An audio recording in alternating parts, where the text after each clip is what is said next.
안녕하세요. 요즘 매일같이 고만고만한 여론조사 결과들이 계속 발표가 돼요. 근데 똑같은 후보에 대해서도 여론조사 기관이나 방법이나 조사 방법이나 문항이나 뭐 날짜라든가 이런 시간대에 따라서 그 결과는 다릅니다. 어떤 여론조사는 박영선이 1등이고 어떤 여론조사는 오세훈이 1등이고 어떤 여론조사는 안철수가 1등이에요. 어떻게 하느냐에 따라 다 다르고 날짜마다 다르거든요. 근데 정말 이 여론조사를 가지고 정치를 하고 있다는 게 보이고 그 여론조사를 가지고 정치를 하고 있는 애들은 지금 돈을 갖고 있는 애들이겠죠.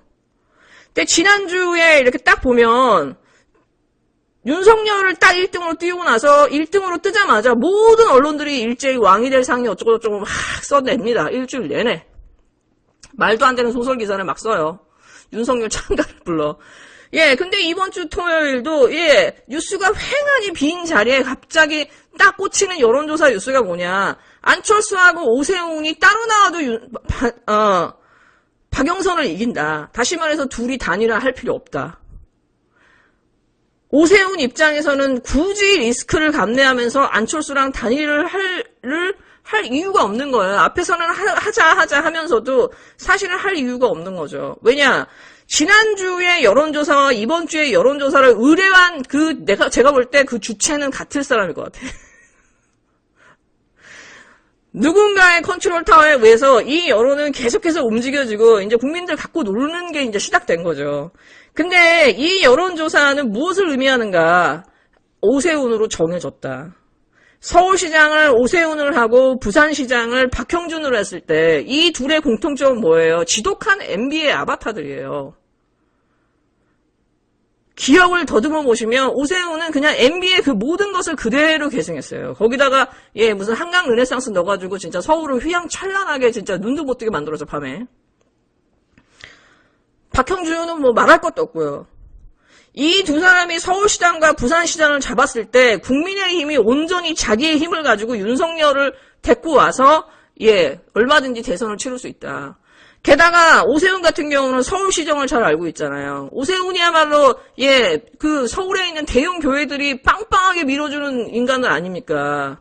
게다가 이 사람은 예 태극기들 다 불러 모아가지고 예 대선전을 치를 수가 있는 거예요. 그러니까 윤석열을 유혹할 수가 있는 거야. 그러니까 지금 이 윤석열의 뒤에 누가 있는지가 대충 보이지 않나요? 이 돈줄을 대고 있는 사람이 세력이 누군지가 대충 보이지 않나요? 갑자기 김종인이 감정이 흐트러진 상태에서 예 9시 뉴스에 나올 만한 소스를 줘요. 아이 저기 도란 넘었다는 사람이 무슨 서울시장을 하겠다는 거야. 이거는 안철수 버리겠다는 거거든. 지금까지 계속 흥행 요소로 이용해 먹다가 이제 막판에 버리는 거예요. 이제 자기들끼리는 이제 계산이 끝난 거죠. 이제 안철수는 토사개팽을 당하는 상황이고 굳이 안철수랑 단일화로 전화하고 여론조사해서 리스크를 감내할 필요가 없는 거예요. 제가 볼 때는 이 단일화는 안 될 것이다. 안철수가 깨는 것처럼 막 난리를 치는데 사실은 제가 볼 때 이 모든 건 페이크예요. 지금 이 상황에서 단일화를 하지 않으려고 하는 쪽은 이걸 파토내고 싶은 쪽은 오세훈이고 김종인이에요. 그러고 나서 이제 안철수를 벼랑 끝으로 밀어놓고 있지. 그래서 우리는 계속해서 뭘 하라고 했냐. 단일화하라고. 단일화 파토내면 너네 안 뽑아준다고 계속 우리는 압박을 해가지고 안철수를 뽑아줘야 돼요. 이게 그래서 쟤네들의 계획을 흩어놔야 돼요. 예, 하여튼 애들 잔머리는 너무 굴리는데 분명한 거는 지난주 여론조사와 이번주 여론조사와 지금 저 조중동의 움직임, 그 네이버의 움직임을 이렇게 딱 봤을 때, 예, 물주가 누군지는 알 것 같아. 느낌에. 이 물주가 그 사람이 아니면 이런 구도를 만들어줄 수가 없거든요. 네, 일단은 뭐 오세훈이 낼지 안철수가 낼지 모르겠지만은 오세훈이 내면은 그때는 이제 오세훈은 일빠다고요. 예, 진짜 오늘은 이 박형준에 대해서 얘기하지 않을 수가 없어요. 근데 저는 박형준이 지금 나오는 걸 보면 거의 비리 백화점이잖아요. 비리 백화점. 하나 이렇게 나오다가 2개 나오다가 처음에는 뭐 이렇게 사찰 문건 나왔을 때 난 몰라. 나는 맹생코 뭐 몰라 이랬는데 예, LCT, 뭐, 와이프 살고 있고, 딸 살고 있고, 재산 누락하고, 예, 입시 비리 의혹에, 특혜 분양에, 자기 뭐 친인척, 예, 국회 뭐 하고 뭐 셀 수도 없어, 이 박형준은. 근데 이 사람의 이런 비리는 아마 제가 볼 때는 빙산의 일각이에요. 근데 중요한 건 뭐냐, 이 박형준이라고 하는 사람의 본질이 뭐냐는 거예요. 이 사람의 아이덴티티가 뭐냐는 거죠. 저는 개인적으로 은지할망이나 전희경이나 이 조순희 같은 어떤 그 무식감이 묻어나는 사람들보다 나경원이나 윤희숙 혹은 유승민이나 박형준 같은 사람이 훨씬 더 열린 사회의 적에 가깝다고 보거든요. 이 사람들은 남들이 우러러볼 만한 스펙을 하나씩 갖고 있어요. 그리고 외모도 멀끔하게 관리합니다. 그리고 말도 조곤조곤하게 해요. 근데 막상 보면은 컨텐츠는 없어. 어떻게 그 전문가가 이 타이틀을 가졌는지는 이해가 안 돼. 근데 보면은 앵무새처럼 그 기득권들의 논리를 그대로 따라해요. 근데 이 사람들은 되게 머리가 나쁘지 않아. 이 조모식이나 이것처럼. 말을 교묘하게 바꾸고 언론 매체를 이용해서 자기의 이미지와 더불어서 마치 자기들이 서민을 위하는 자, 마치 자기들이 정의로우냐, 마치 자기들이 중립적이냐 행세를 하고 사람들을 헷갈리게 한다라는 거예요.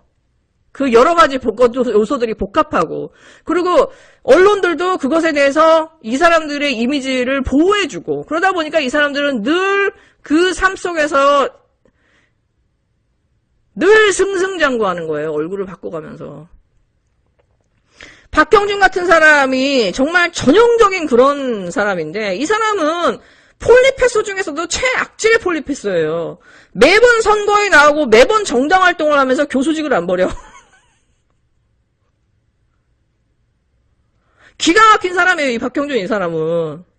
이라는 사람의 이 생명력이나 변신이 참 놀라운 게 뭐냐면, 이 박형준은 지금도 뭐 미디어에서 되게 합리적이고 온건한 보수처럼 포장이 되어 있어요. 근데 나경원이나 박형준이나 이런 사람들은 결국 컨텐츠는 태극기랑 차이가 없어요. 이 박형준의 처음 시작은 뭐냐, 뉴라이트예요, 뉴라이트. 뉴라이트 교회로 교수짓을 하다가 한나라당에 눈에 띄고, 그게 이명박 눈에 띄어서 결국은 이명박이 대통령이 되는데 뉴라이트가 개국공신 역할을 하잖아요. 그러고 나서 이 사람은 진짜 승승장구해요.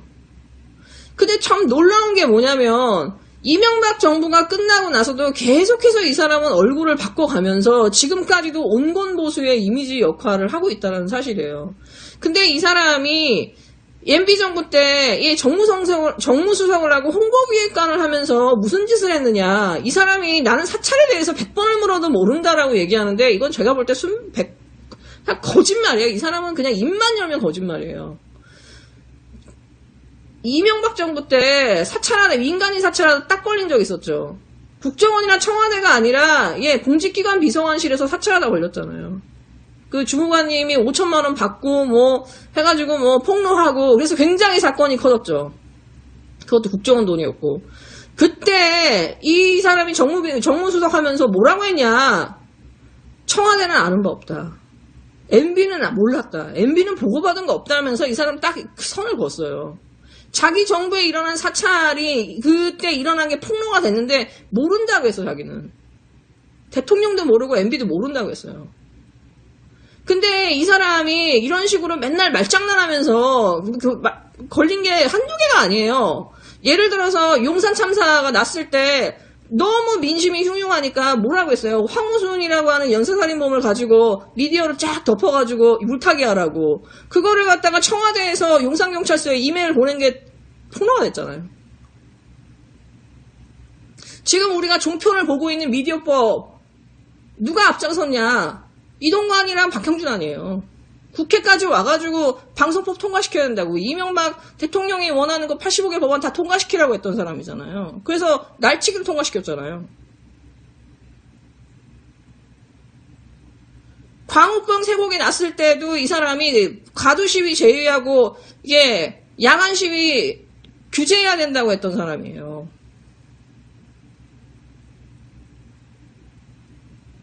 한두 가지가 아니에요. 지금 이 사람이 한 게. 근데 문제는 뭐냐. 이 사람은 지금 현재까지도 MB는 속았다. BBK, 다스 다 마찬가지예요. MB는 속았다. MB는 피해자다. MB는 몰랐다예요. 4대강은 잘 된 거다. MB가 감옥 가는 거는 노무현 정부를 괴롭힌 거에 대한 보복을 당하고 있는 거다. MB는 지금 죄 없이 감옥에 가 있다라고 이재호랑 똑같이 말해요. 근데 이재호는 말하는 게 천박하니까 그렇게 하지만 이 사람은 조곤조곤 거짓말을 하고 조곤조곤 얘기를 하니까 사람들이 이 사람은 자세히 안 듣잖아요. 그냥 온건한 보수의 이미지로 있는 거예요. 근데 이 사람이 지금까지 한 말들은요. 태극기랑 큰 차이가 없어요. 예를 들어 지금 같은 경우 자기 와이프나 자식을 가지고 음해를 하고 있고 이거는 천인공노할 일이라고 이 사람이 지금 난리를 치고 있잖아요. 근데 2019년에 조국 교수에 대해서 이 사람이 아는 것도 없는 상태에서 뭐라고 했냐 여름에. 인간이라면 부끄러움을 알아야 된다고. 인간이라면은 부끄러움을 알아야 되고 부끄러움을 모르면 인간이 아니고 염치 있으면 사퇴하라고 했어요. 조국 교수한테. 촛불 집회, 그 서초동 앞에서 촛불 집회한 것도 저 사람들 자발적으로 모인 사람들 아니다. 뭐 받고 모인 사람들일 거다. 이번 총선은 윤석열을 옹호하는 세력과 윤석열을 배척하는 세력의 한판 승부가 될 거라는 개소리를 했던 사람이에요. 작년 총선에 대해서. 그러니까 이미지만 현란하게 뭔가 온건하고 뭔가 있는 척하는 뭐 교수의 이미지나 이런 이미지를 가지고 있을 뿐이지 사실 뭐 이 윤희숙이나 이 박형준이나 나경원이나 이런 부류의 사람들은 오히려 정말 그냥 극단에 가까운 거의 그냥 이기 기득권의 그냥 대변인일 뿐이에요. MB의 대변인이자. 근데 전혀 이미지는 자기들이 마치 합리적인 양, 합리적인 보수인 양, 중도인 양, 마치 애국 세력인 양, 보통 사람들을 대면하는 양, 그렇게 포장되어 있다라는 거죠. 그러니까 미디어가 만들어낸 허상이고 그 허상에 의해서 사람들은 투표를 하고 있는 거예요. 보시면 박형준과 오세훈을 지금 세트로 지금 만들었다라는 거는 이거는 이제 MB의 부활이에요, 여러분. 오세훈은 MB의 아바타고 이 사람은 MB의 괴벨스입니다. 근데 보시면요. 예를 들어서 이 오세훈이 무상급식으로 나간다고 할 때도 무상급식을 MB는 찬성했어요. 자기는 오세훈과 같은 마음이다. 오세훈을 사실은 대통령 만들어주려고 그렇게 하나의 쇼를 한 것도 MB 아닌가요? 오세훈이 나가게 되니까 안철수 띄운 거고. 오세훈과 그 당시에 MB의 입의 역할을 했던 건 박형준이에요. 그러니까 박형준하고 오세훈은 같이 일했던 사이란 말이에요. 그럼 이 둘이 청와대에서 서울시장으로 같이 일했다고 하면은 서로 손발이 잘 맞을 거란 말이지. 이것들도 다 감안하고 지금 제가 볼 때는 박형준과 오세훈을 지금 띄우고 있다. 이 둘의 결합을 정말 우리는 절사적으로 저지해야 된다. 네, 여러분 즐거운 하루 되세요.